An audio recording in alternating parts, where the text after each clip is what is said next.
va acclamer Dieu pour montrer que tu nous as donné la force.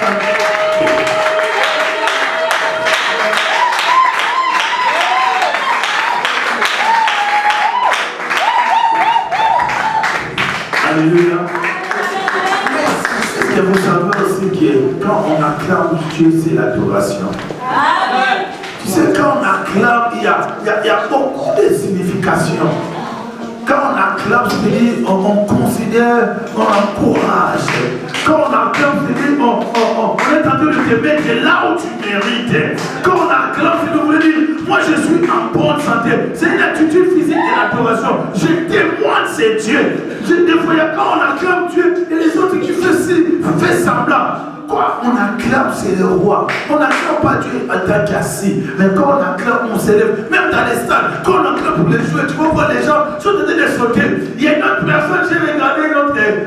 Il a dit, si j'ai échoué, si j'ai perdu cette match, parce que je n'étais pas encouragé par le public. Mais si j'ai compris aussi que le public peut communiquer quelque chose. C'est toi qui joues le tennis. Mais comment tu as échoué, tu as condamné le public? On peut le condamner, mais par rapport à après, j'ai compris. Quand tu es acclamé, quand tu es encouragé, tu peux tout donner pour faire plaisir à ces gens-là qui t'adorent, qui t'encouragent. C'est très important. Maintenant, nous voulons acclamer le roi des rois. C'est nous voulons voir l'église à chaque fois. On fait de bruit. On fait de bruit. On fait de bruit. On fait de bruit. Il est le Seigneur des Seigneurs. Il est le roi des rois. Pendant qu'on l'acclame, on laisse pas la victoire. Pendant qu'on l'acclame, on laisse pas la victoire. Pendant qu'on l'acclame, on laisse pas la gloire. Il est riche. Il est riche. Il est comme lui. Il peut faire comme lui. Il peut agir comme lui. Tu ne peux pas acclamer Jésus. Moi, je peux l'acclamer. Tu peux l'acclamer.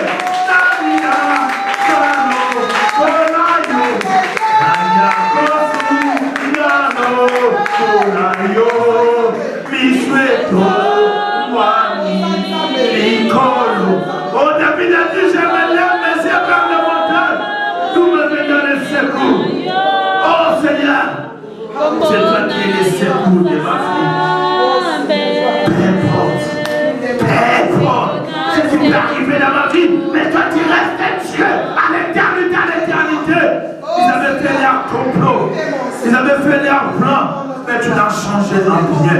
Tu es bien. Si ce n'est que par les hommes, on ne peut pas se réunir ici. On était condamnés, jugés. Mais toi, tu nous as justifiés par ton amour. Oh Seigneur, quand on adore, oh je suis libéré. La Bible nous dit, vous connaissez la vérité. Et la vérité vous affranchira. La vérité, ce n'est pas de chasser les démons. La vérité les connaître. C'est que tu as le pouvoir de dominer les démons. C'est là la Bible nous dit, Dieu cherche les vrais adorateurs. Ceux qui adorent Dieu en esprit et en vérité. Oh, nous voulons t'adorer en esprit et en vérité. Pour que nos vies soient libérées. Que les liens démoniaques sataniques soient brisés.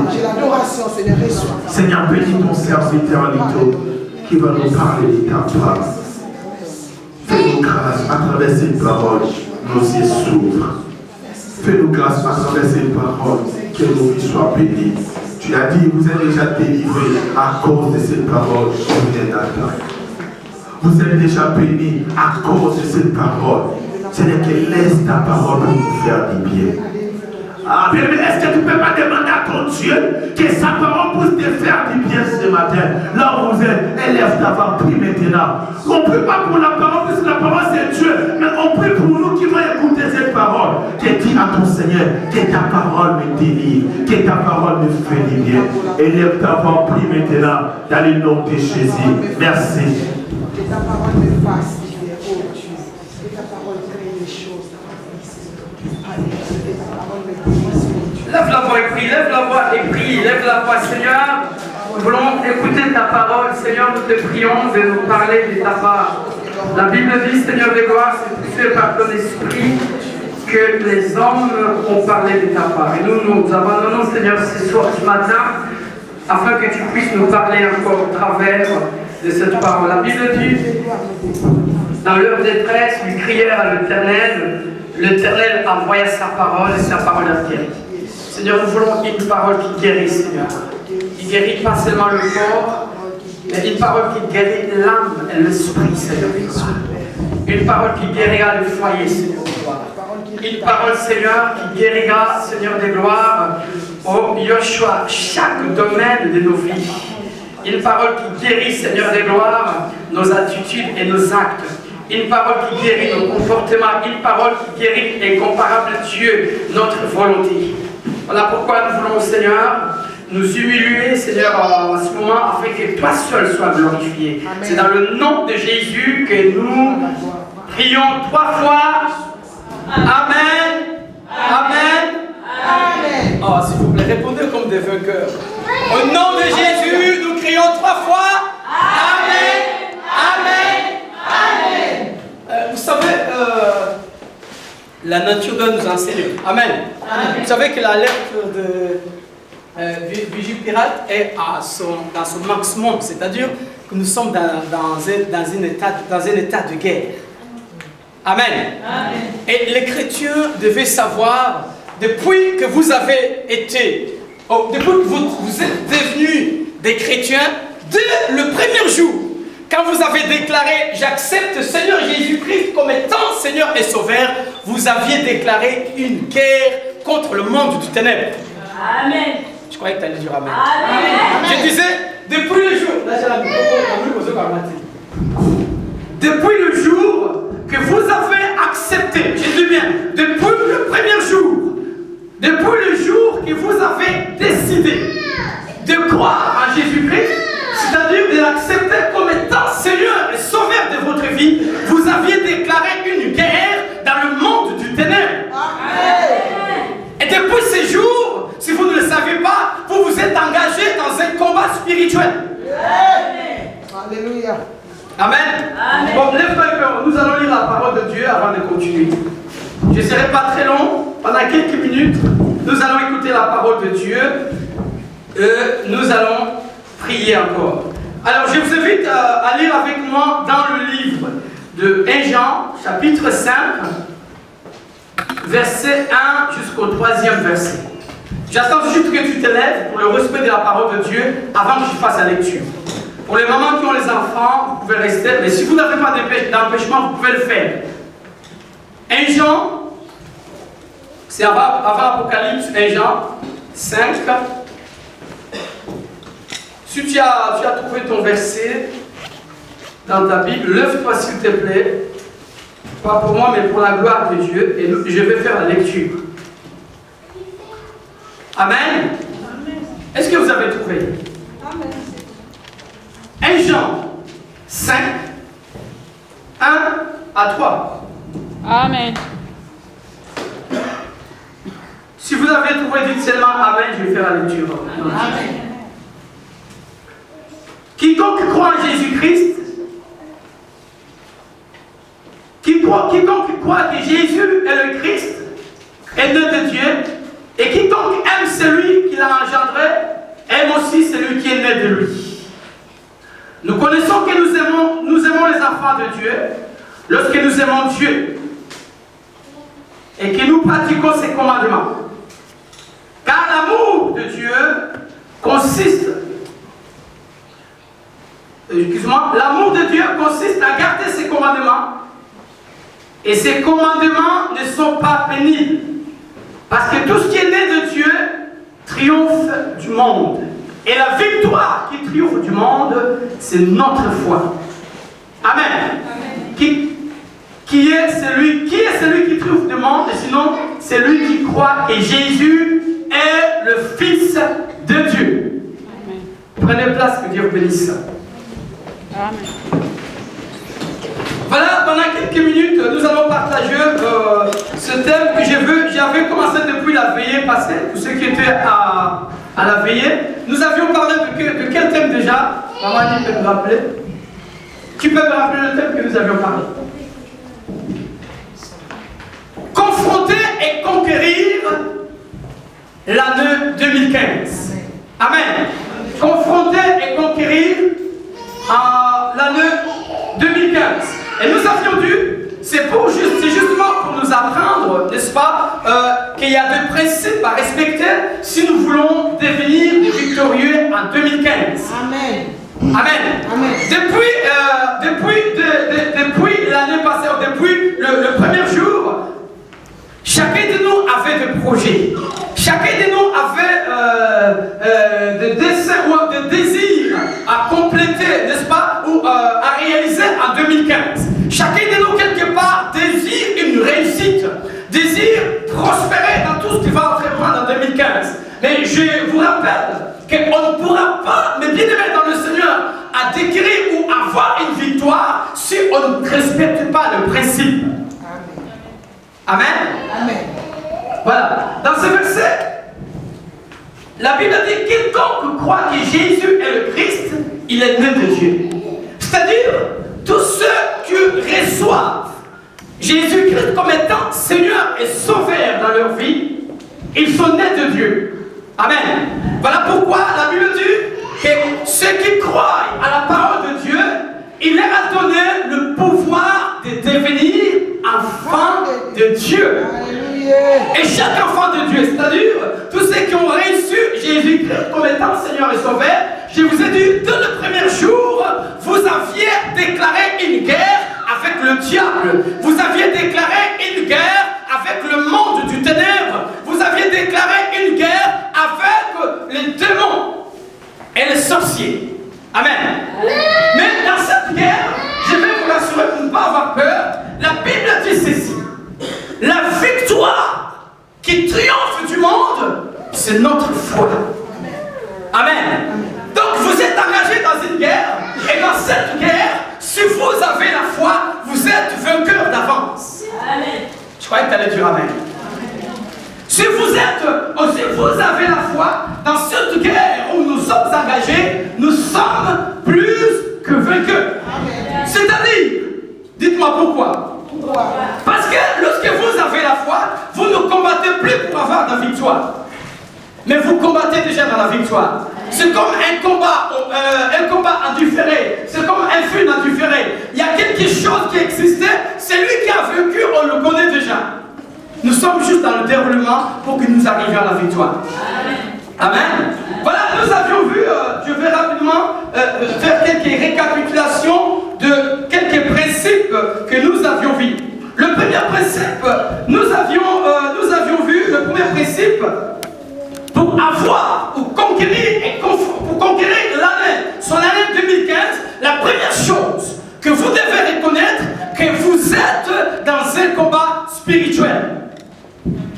Frères, sœurs, n'oubliez jamais, je réitère encore ce que j'ai dit tout à l'heure, depuis le jour que vous aviez reçu Jésus-Christ comme étant Seigneur et Sauveur, vous aviez déclaré une guerre.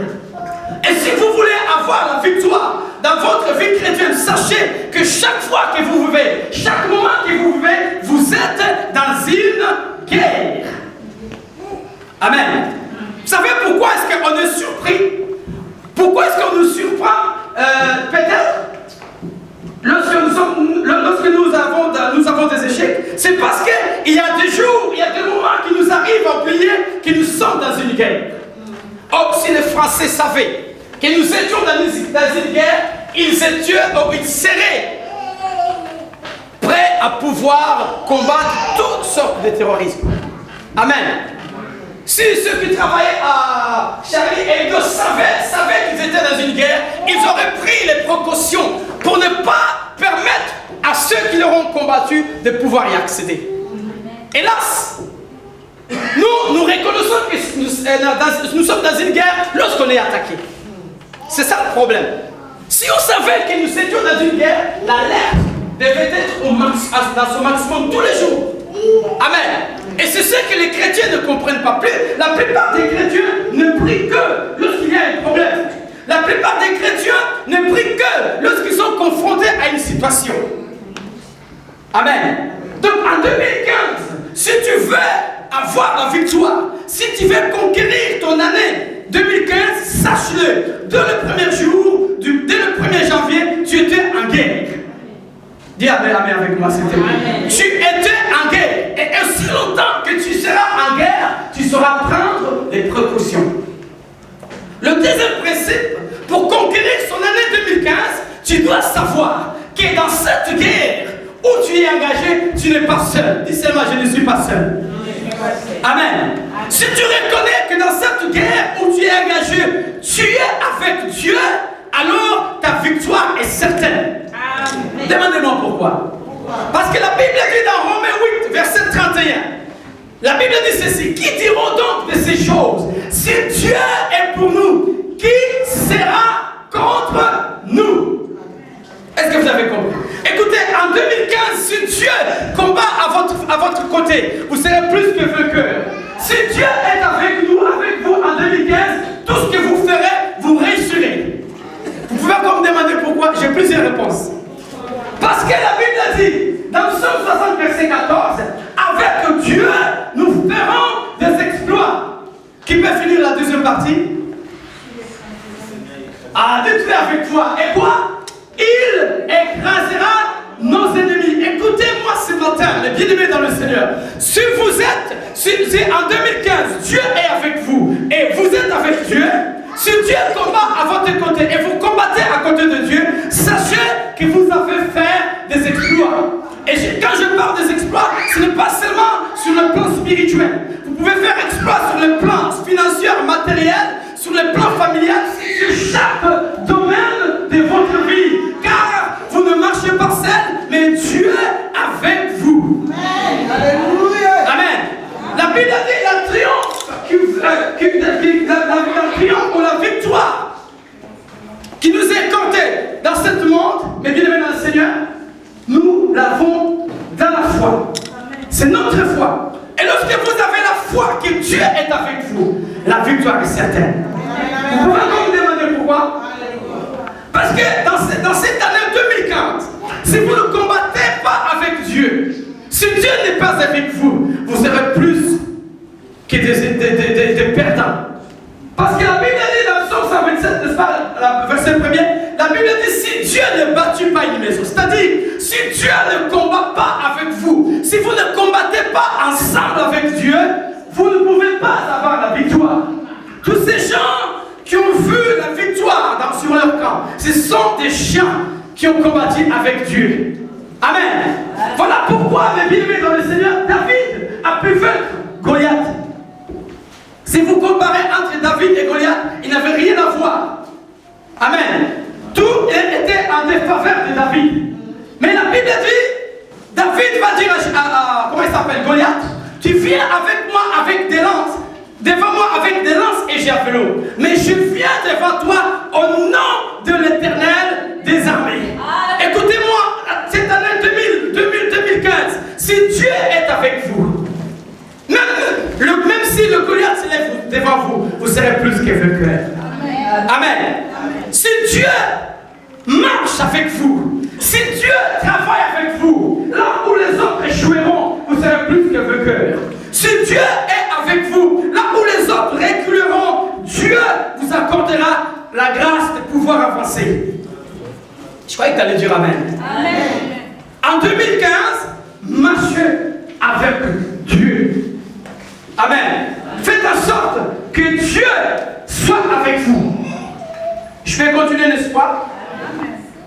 Si vous voulez encore avoir la victoire en 2015, vous devez avoir l'attitude d'un guerrier. Écoutez, aussi longtemps que vous n'avez pas dans votre mentalité, dans vos attitudes, les attitudes de celui qui veut conquérir quelque chose, vous ne serez jamais vainqueur. Amen. Tu peux savoir comment avoir la victoire, mais si tu n'es pas cette nature, si tu n'es pas conquérant, si tu n'es pas aguerri pour la victoire, tu ne pourras pas la voir. N'est-ce pas qu'en 2014 tu avais des projets? Pourquoi tu n'as pas réussi dans ces projets? Il t'a manqué une attitude de guerrier. Celui qui est guerrier, celui qui a cette attitude ne lâche rien. Voilà la différence entre Saul et David. Voilà la différence entre les militaires et le peuple d'Israël qui étaient devant Goliath et David. Lorsque David est arrivé, David avait une attitude de guerrier. David avait une mentalité de guerrier, avait un comportement de guerrier. Lorsqu'il est arrivé, la première chose, il va entendre ce que le Goliath disait. La deuxième chose, va accepter victoire. Parce qu'il savait qu'il appartient à un Dieu qui s'appelle l'Éternel des armées. Amen. Lorsqu'on parle de l'Éternel des armées, c'est-à-dire, quelque part, c'est un guerrier. Amen. Tu ne pourras jamais avoir la victoire, même dans ce que tu fais, dans ton travail. Si tu es paresseux, si tu n'as pas cette culture, cette mentalité de sortir le matin pour aller travailler, tu ne pourras pas avoir la victoire. Est-ce que je peux continuer? Donc, je vous encourage, en 2015, habillez-vous d'une attitude de guerrier. Amen. Sachez aussi que votre attitude déterminera votre altitude ou altitude.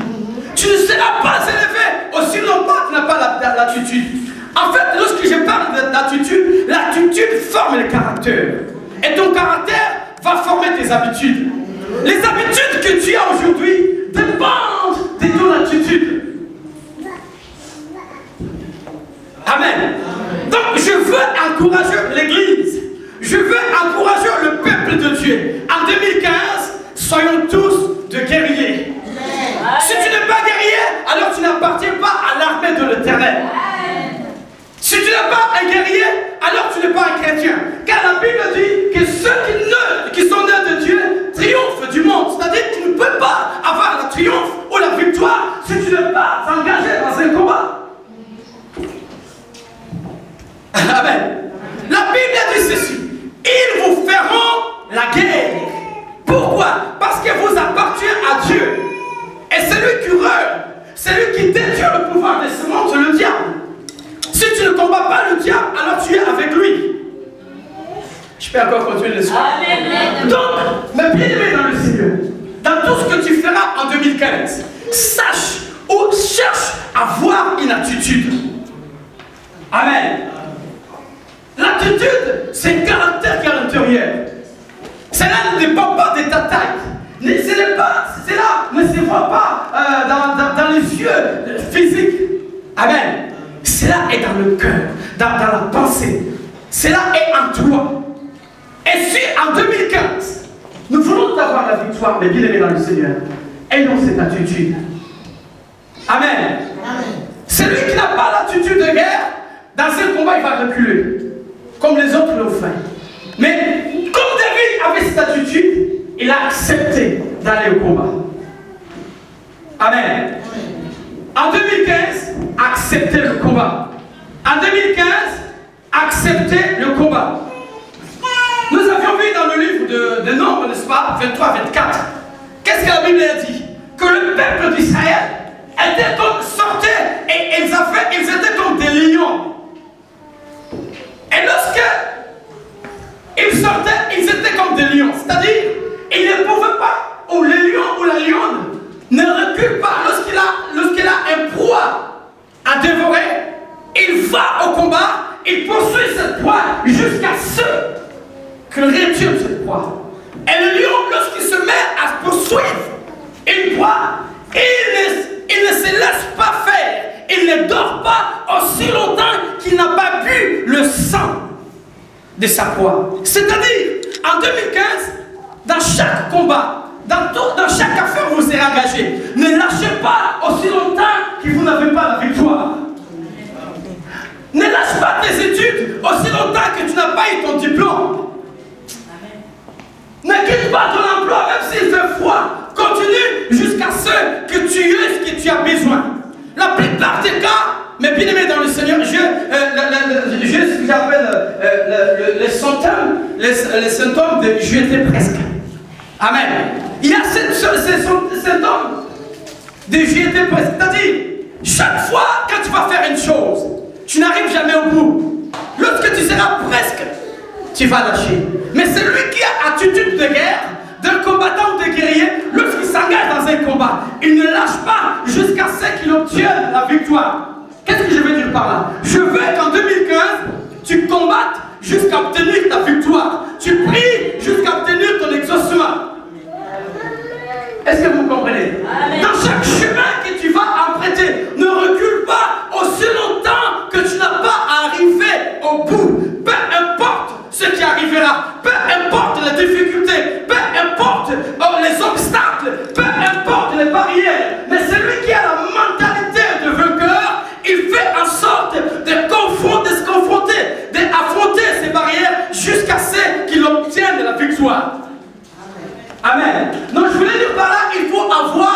l'attitude de Josué et Caleb. Alléluia. De ceux qui sont sortis de l'Égypte, il y a seulement 2 personnes qui sont arrivées jusqu'à la terre promise. Pourquoi? Cela dépendait d'attitude. Celui qui a l'attitude d'un guerrier, lorsqu'il y a l'obstacle, lorsqu'ils ont vu les géants, ils ont décidé de continuer. Mais ceux qui n'avaient pas cette attitude, ils ont dit, non, cette terre, il y a plein de géants. C'est vrai, nous avions vu le fruit, mais il y a aussi le fils d'Anak. Il y a les géants. Nous ne pouvons pas conquérir cette terre. Mais Josué et Caleb, ils ont décidé, ils ont dit, taisez-vous. Dieu nous a accordé cette terre et nous irons et nous allons en prendre possession. Amen. Ayez cette attitude de ne pas lâcher. Amen. Tu as commencé ton permis, ne lâche rien. Même si tu as échoué, même si tu as échoué la première fois, continue jusqu'à l'obtenir. Ne soyez pas habillés de cet esprit de j'y étais presque. J'avais presque obtenu mon permis. J'avais presque fini mon bac. J'étais presque marié. Oh, j'avais presque reçu mon diplôme. Écoutez-moi ce matin. Ayez cette attitude de ne rien lâcher. Soyez comme Josué. Soyez comme Caleb. Soyez comme Christ. Malgré la croix. Vous savez, cet homme touche tout le monde. Même Jésus avait presque lâché la vie, Seigneur. S'il est possible, tu éloignes cette coupe amère devant moi. Mais il a compris que je suis un vainqueur. Il a dit, mais c'est que je sais ce que je veux, que ta volonté soit faite. Écoute, ce que tu as besoin, ce que tu veux recevoir, tu ne l'obtiendras que lorsque tu vas tenir jusqu'à la fin. La Bible dit, celui qui persévérera jusqu'à la fin sera sauvé. Amen. Donc je voulais dire par là, d'avoir cet esprit de persévérer. Amen. Tenez bon jusqu'à la fin. Tenez bon jusqu'à ce que vous obteniez ce que vous avez besoin. Je peux continuer, n'est-ce pas? Amen. Un autre principe, nous devons avoir un projet et une stratégie pour pouvoir réaliser ces projets. Amen. C'est-à-dire, avoir projet, c'est bon. C'est bien. Mais si tu n'as pas de stratégie pour réaliser ces projets, tu ne pourras pas réussir en 2015. Est-ce que je peux continuer à parler à quelqu'un? La Bible dit dans Jérémie 29:11, même Dieu a un projet pour chacun de nous. Amen. Dans la vie, vous ne pouvez pas atteindre vos buts. Vous ne pouvez pas réussir à toucher vos cibles aussi longtemps que vous n'avez pas un projet. Je connais les projets que j'ai formés pour vous. Ce sont des projets de bonheur. Amen. Amen. Si tu veux que ton année 2015 soit une année réussie, une année de joie et inoubliable, fais un projet. Amen. Amen. Voyons quelques versets. Nous avions lu la fois passée dans Luc, n'est-ce pas? Luc 14, versets 28 à 31. Qu'est-ce que la Bible dit? Qui est le roi qui prétend faire une guerre ne s'assoit pas d'abord pour vérifier s'il peut faire la guerre et la finir avec les militaires qu'ils ont. Si tu veux que 2015 soit une année réussie, assois-toi, regarde ce que tu as. Est-ce que tu as les capacités de pouvoir t'engager là où tu veux t'engager? Est-ce que tu as les ressources nécessaires pour pouvoir s'engager là où tu veux t'engager? Est-ce que tu seras capable de finir la guerre où tu es engagé? Amen. Monte un projet. En fait, c'est quoi le projet? Moi j'appelle le projet, c'est le pont qui nous relie entre là où nous sommes et là où nous devons arriver. C'est ça qu'on appelle projet. Tu ne pourras pas voir ta vie d'avenir aussi longtemps. Tu n'as pas fait un projet. C'est-à-dire ce que tu seras demain, c'est ce que tu commences à projeter aujourd'hui. Amen. Ton avenir réussi dépendra du projet que tu as aujourd'hui. As-tu des projets pour tes enfants? As-tu des projets pour d'ici 5 ans? As-tu des projets pour ton entreprise? Continue de progresser. Si tu n'as pas le projet, tu ne pourras pas le faire. Amen. As-tu le projet pour cette année 2015? Amen. Qu'est-ce que tu as dans ta pensée? Qu'est-ce que tu as dans ta vision pour réaliser en 2015? C'est-à-dire la force que tu auras, la capacité que tu auras de pouvoir réaliser les choses en 2015, c'est le projet que tu commences aujourd'hui. Je veux le dire par là, si tu n'as pas un projet, tu seras comme un avion qui part de Charles de Gaulle pour ne savoir pas où atterrir. Il y a un risque. Tu ne connais pas la distance, alors tu ne pourras pas